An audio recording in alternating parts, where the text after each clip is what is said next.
friends. Welcome to the pre-worship experience. I'm your host, Miss Krystal Goodner-Spratt. Happy Sunday to you. How are you guys doing? How was your week? How did you survive all of that snow and ice? Well, so glad that you decided to kick off Sunday service with me on this morning. Don't forget, go ahead and be a digital disciple and share this broadcast. And welcome to the pre-worship experience, your jumpstart for worship, which begins at 9:30. Here at St. Stephen Baptist Church, we are celebrating Black excellence. And as I saw a meme on Facebook that says, we're Black 365 days of the year. We celebrate who we are. But in February, we just a little bit more blackety black, okay? Hey, check out one of these adorable kids from our children's ministry as they tell us the story of this phenomenal hidden figure. Check this out.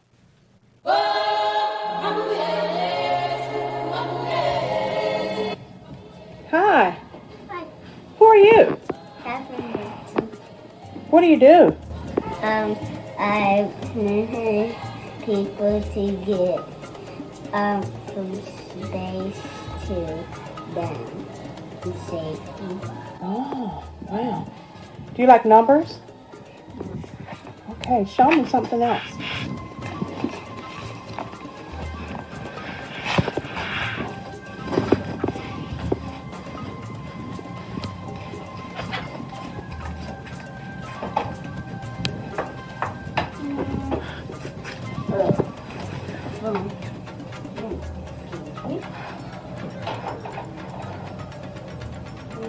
Oh, really good. Thanks, Catherine Johnson.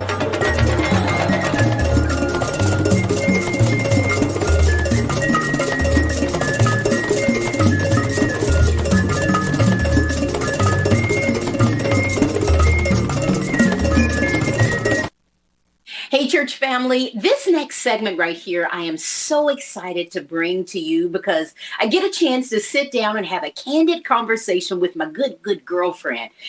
A quote, I'm a quote person, a quote that the great Red Bradbury once is famous for saying is, friendship is an island you retreat to. And so allow yourself to be peering in on a candid conversation between two girlfriends about a very serious topic and how it is her mission now in this part of her life to get the word out.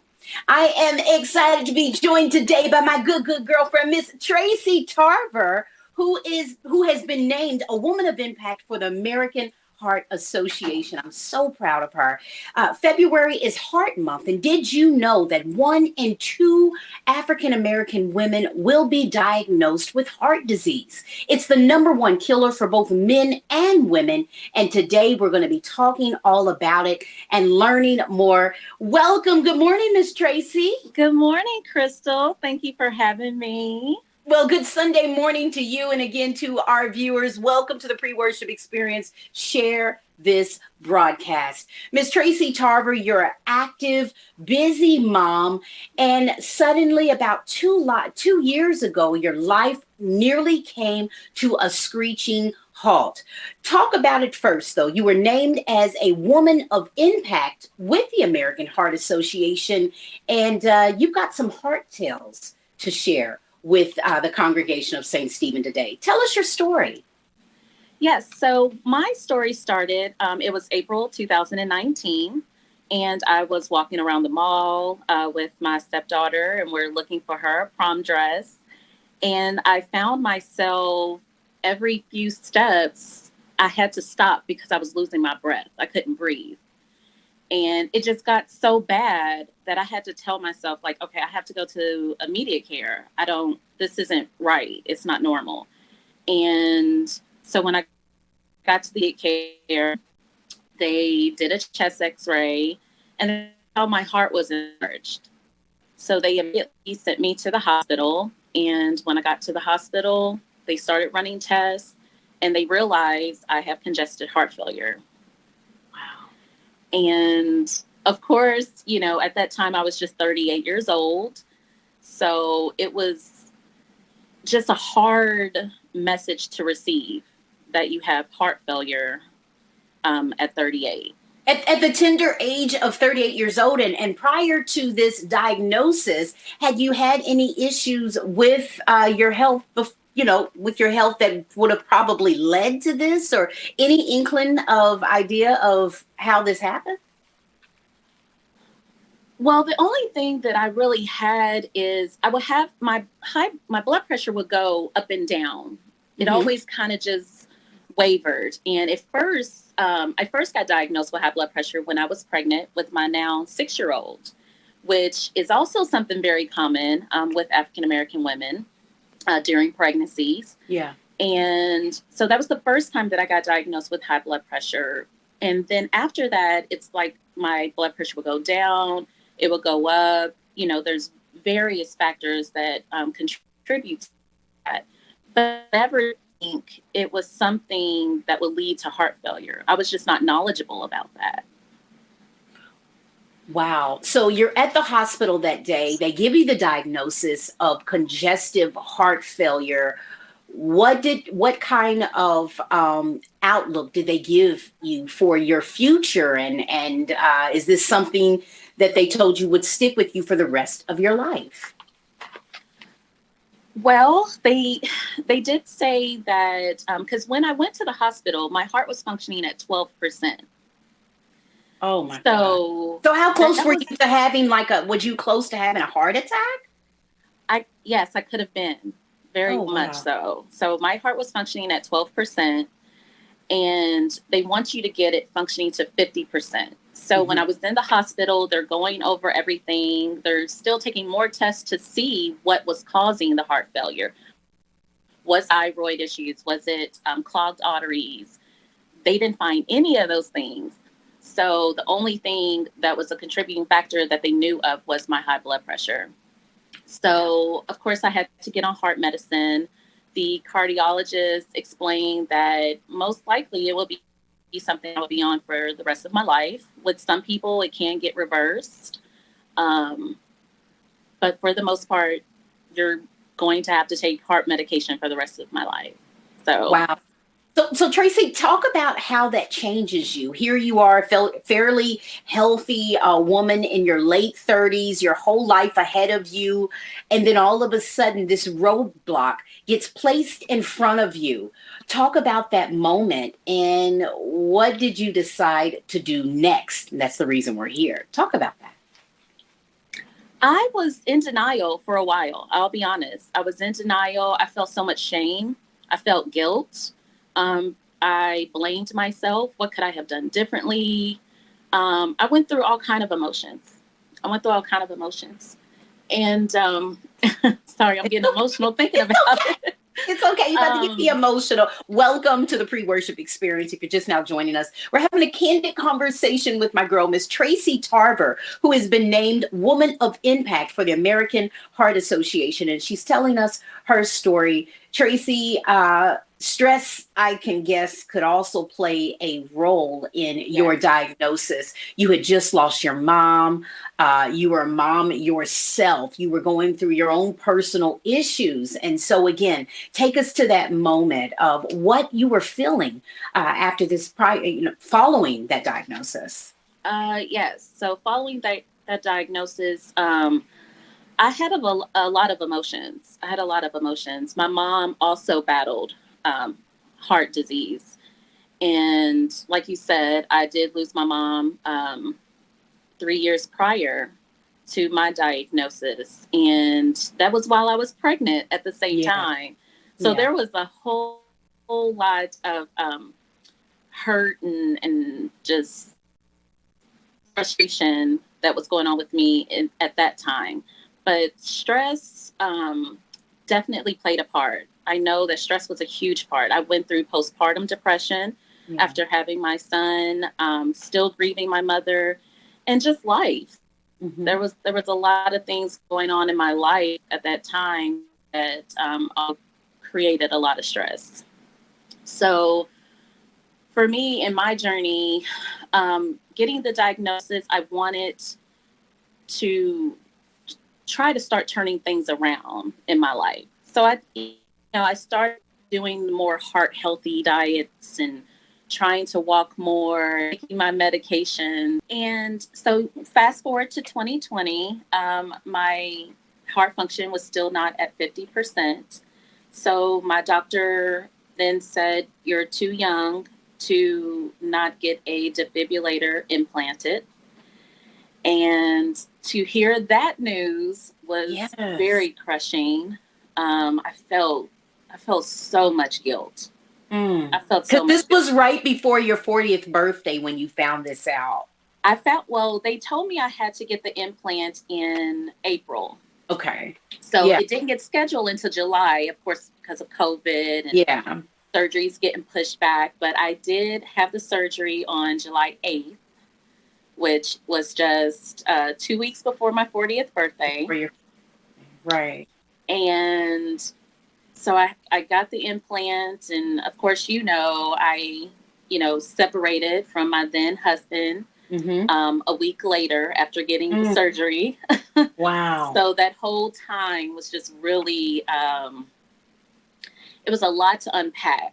Yeah. But it was also a awakening time for me as well, because it allowed me to realize that people will walk out of your life, people will leave you, and at the end of the day, it's up to you.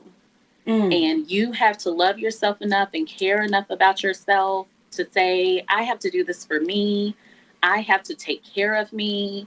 And I spent so many years, Krystal. I know. So many years worried about being a mom and a wife and trying to be everything for everyone else, that I finally had to realize, Tracy, if you're not here, that none of that is going to matter. You won't be good for anybody else. And Tracy's story is very similar to a lot of women's story. You were everything to everyone, and you always put yourself last. And not only that, going through the process of grieving your mom, losing your mom while you were pregnant, and trying to figure that situation out, and trying to figure out the next chapter, like, who am I, and losing yourself, what you felt like in your marriage, and then all of that coming crashing down. And then on top of that, having to deal with congestive heart failure. Yes. But I will say that God has promised us in his word to give us beauty for ashes. And he, like no one else, knows and specializes in helping us turn our pain into our purpose. And so what stands before you here today is a woman that was chosen amongst hundreds of other women to have the stage to tell and share with you her story. And again, she was named Woman of Impact for the American Heart Association. Tracy, tell us about this next chapter of your life. And you had the defibrillator inserted, and it's almost kind of like a new heart, a new path, a new initiative, and truly working in your purpose. Talk about your connection with the American Heart Association and this next chapter in your journey. Yeah, so actually I was actually very blessed to get to go to the Heart Ball last year in February, before COVID turned the world upside down. I was able to attend the Heart Ball and to hear some of the women on the stage speaking and telling their stories and how they have worked with the American Heart Association to get the word out about heart disease. It moved me so much, and I got so emotional from that, because I realized that sometimes we look at these circumstances that we're given, heart failure and different illnesses, and we're thinking, why me? Like, why is this happening? And this is just all part of God's plan to say, okay, yes, you are going to get heart failure, because guess what? You have to tell this story. And you have to help others understand, ways to prevent heart failure, ways to live with it. And like I try to tell myself now, I don't want to just survive, I want to thrive. Yeah. And so when I went to the Heart Ball, I knew that I was going to try to work with the American Heart Association. and do everything that I could to create a platform to just get the awareness out and just really be an advocate for women and for health. So that's Speaking, why I am where I am now as one of the Women of Impact nominees. And yeah, I wanted to join this campaign to really try to make a difference. You know, maybe I can help someone before they get to the point of where I was, walking in that mall and not breathing. mm. And with your story, it can encourage women to put yourself first, put your Yes. health first, because again, if you don't take care of you, you won't be good for anybody else. If I'm sniffing and sneezing, it's because I'm so godly proud of this woman. And again, like we said, God will give you beauty for your ashes. And what a lot of people would have taken as, God, why me? You turned it into, why not me? And Yeah. you're using this as a platform to propel you into your next chapter of your life. Give us some information. February 25th is an important day. Tell us about that.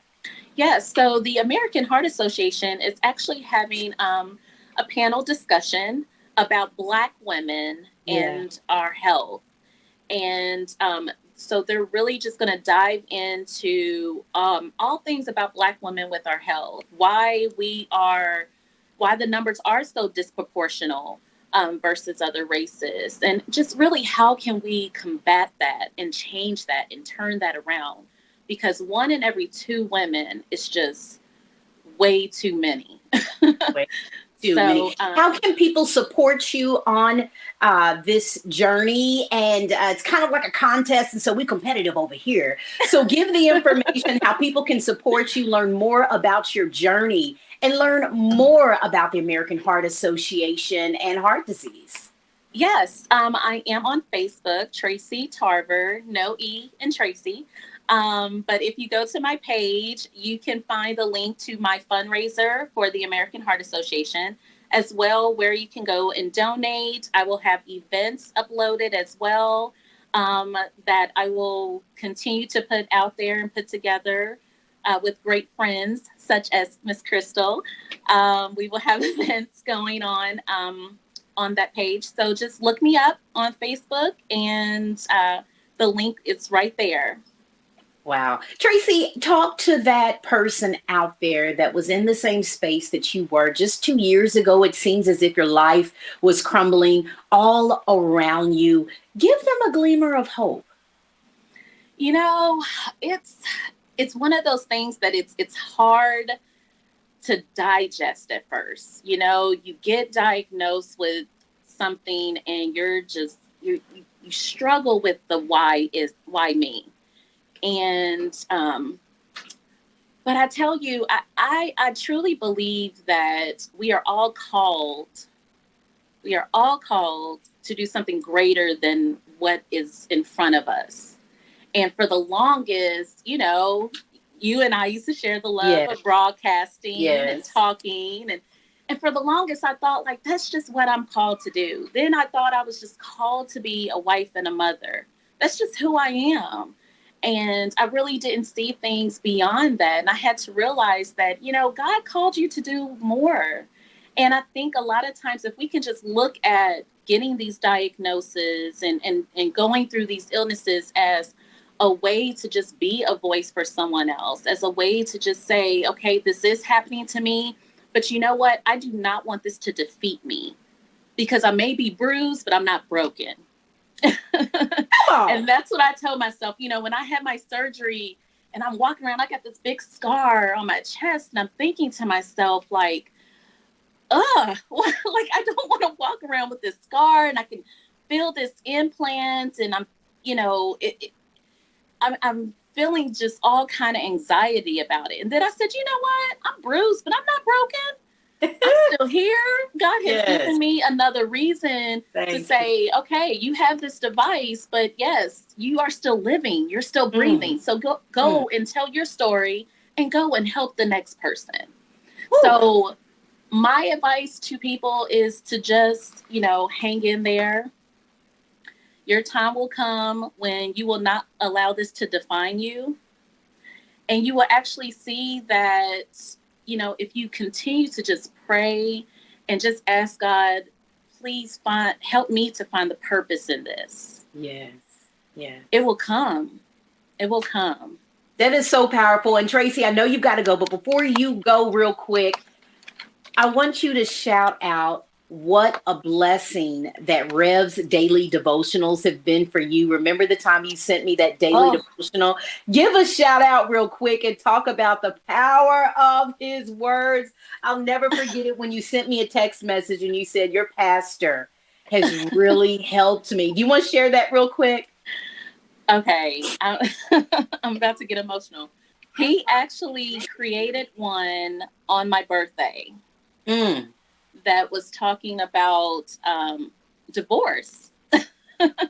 And at that time, I was separated. I'm going through a hard time in my marriage, dealing with my heart. And when I tell you, his words had me in tears. I was nearly like laying on my bed in a fetal position because I was just like, these words are so powerful, and they were everything I needed to hear. And it was just words of just helping me to understand that I am going to be okay and I can go on. Yes. And look at you now. It's okay. I'm crying. You're crying, but these are tears of joy because God, I'm telling you, the beauty about the Lord is, Rev said something in his sermon the week before last, and he talks about, as I walk through the valley of shadow and death, I will fear no evil. And he says, if you break it down, you're walking through. So whatever situation you're in, you're walking through it. You're not going to be there for long. And so we all see the light at the end of the tunnel. I'm so godly proud of you, Tracy. I love you. I'm so proud of you. Love you too. I too. encourage each of you to support this initiative. And of course, we'll bring you more information about that. But listen, I can't end this segment no other way than trusting God. Lean not into thy own understanding, and all thy ways acknowledge him, and he shall direct your path. Thank you, Tracy, so much for sharing your story with us. You're so welcome. You're so welcome. Thank you, Krystal. As always, we want to thank you so much for your dedication and devotion to this ministry of St. Stephen Baptist Church. And because of your faithfulness and your generosity, we have been able to not miss a beat. Can you believe that next month will make 1 year that we have had to cease all in-person worship services and everything has gone on our e-campus that we're all, so comfy in? Yes, and we could not have continued to do what we do had it not been for you. Did you guys check out Derek on Wednesday? He was there in our beautiful Indiana campus facility, and they were able to turn the lights on. You all are literally allowing us to be able to keep the lights on, not just on our Louisville campus, but on all of our campuses, and continuing to keep it up. So when you return, you will have a wonderful place to worship. We're not going to miss a beat, all right? So here are ways you can continue to support the mission of St. Stephen Baptist Church. You can always give on our app. Be sure to download the St. Stephen app in the Google Play or Apple Store. You can mail in your tithes and offering. I know a lot of people still prefer the snail mail. Our address is 1018 South 15th Street, Louisville, Kentucky, 40210. And make sure you make your envelope to the address of our trustees board.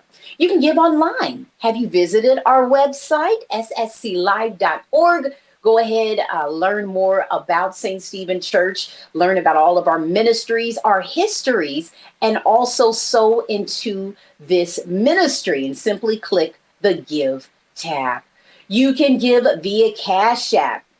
Who doesn't know how to use Cash App? There it is right there. There's our cash tag, $SSC Live #1, $SSC Live #1. And last but not least is our push pay system, texting to give. Simply text SSC Live to 77977. That's SSC Live to 77977. Thank you so much in advance for all you do and continuing us to be able to do what we need to do to be all about kingdom business. Well, it's time for us to get into our celebrations, celebrating what's going on here at St. Stephen Baptist Church. Let's see who is celebrating a birthday. I love this guy. There's no one like him. And I'm talking about Reverend Ken Jobes celebrated his birthday this past Monday. So he was kind of like a Valentine's baby a little bit. We love you, Pastor Ken. Hope you had a wonderful birthday. Happy birthday goes out to Samois Duncan Evans. Happy birthday to you, and also Fabio Bowles. Their cousins are celebrating their birthday together. How awesome. Hope you all have fun on your birthday. Happy birthday goes out to Shakonda James. Happy birthday, Shakonda. Frank Poley and Frank, love you. Miss seeing you leading those songs there in our choir, and tell your beautiful daughter, Danielle, I miss her so much. Hope she's doing well in school. And also Monique Bell. Happy birthday, Monique. Angie Winburn is celebrating her 60th birthday. What? Girl, you're looking good. Happy birthday to you. And also Sharon Winburn and Robin Wooden are celebrating birthdays as well. And so we want to wish you a very happy birthday. Happy birthday to Sister Gladys Buckner. And she's going to be celebrating her 90th birthday. Happy birthday to you. I tell you, God has been so good to our congregation. We have the gift of longevity here at this church, and we thank God for it. So if you have a birthday or an anniversary that you want us to shout out, be sure to send us all of your information to info@ssclive.org, info@ssclive.org. I have got to give a shout out to this beautiful woman. I forgot to announce her birthday, but Miss Noni celebrated a birthday, and that's her name on Facebook. So Miss Noni, you know who you are. I hope you had a wonderful birthday despite all the snow and ice. But another year to celebrate life is enough to just be grateful for. And so hope you had a wonderful birthday as well. Got to shout out Kevin Fields. Kevin Fields is the CEO of Louisville Central Community Center, and WDRB, they did a wonderful story on him and his organization as they opened up the Top Hat Cafe. And so congratulations to them on the opening of that, and big shout outs to you, Kevin, for all you're doing there at Louisville Central Community Center.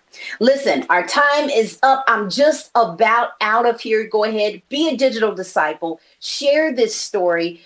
Share with someone you know that needs to hear a powerful word. Worship begins at 9:30. Rev has a wonderful word just for you, and we're doing our part, right? The Great Commission. Thank you so much to Tracy Tarver for sharing that story. And did that bless you? I know it blessed me. And again, don't forget that whatever situation you may find yourself in, God can do anything but fail. And he's promised you beauty for ashes. Hey, I want to shout out Miss Carolyn Smith. She is the mom working hard behind the scenes and has been sending us all of these wonderful Black excellence snippets that we have had a chance to share with you, dressing her kiddos up, teaching all of us about our history. So big shout outs to you, Miss Carolyn. Girl, you are doing it. What a wonderful way to raise up your children. Hey, I want to leave on this note to highlight the wonderful things that St. Stephen Church is still continuing to do in our community.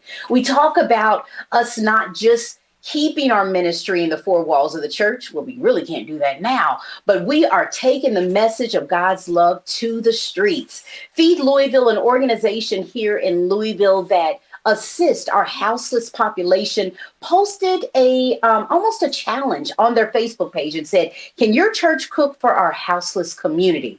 Listen, St. Stephen was up for the challenge. Miss Pat spearheaded this operation, and check this out.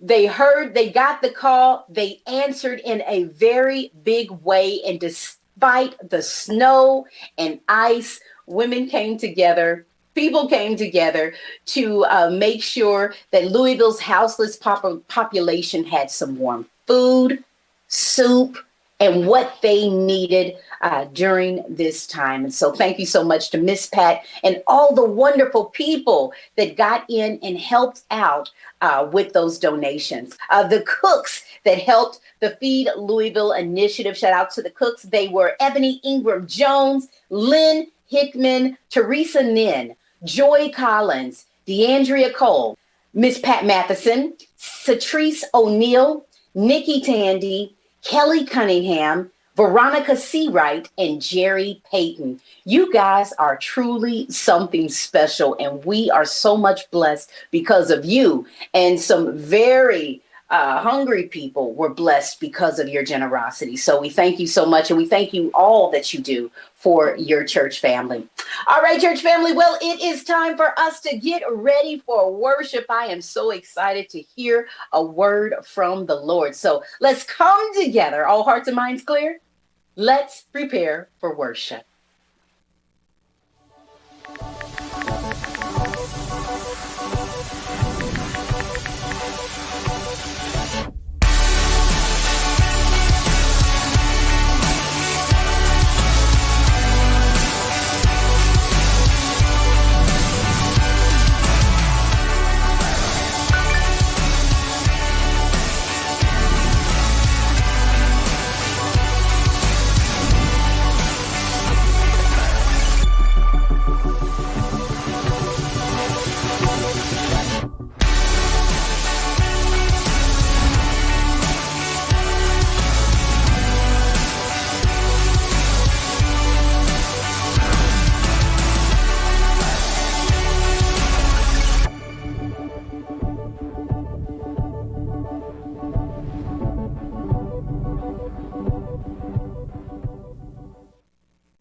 An offering. Address it to St. Stephen Baptist Church, 1018 South 15th Street, 40210. Don't forget to invite all of your family and your friends, and join us here every Wednesday and Sunday. At St. Stephen Church, we're connected to God, connected to people. Get connected.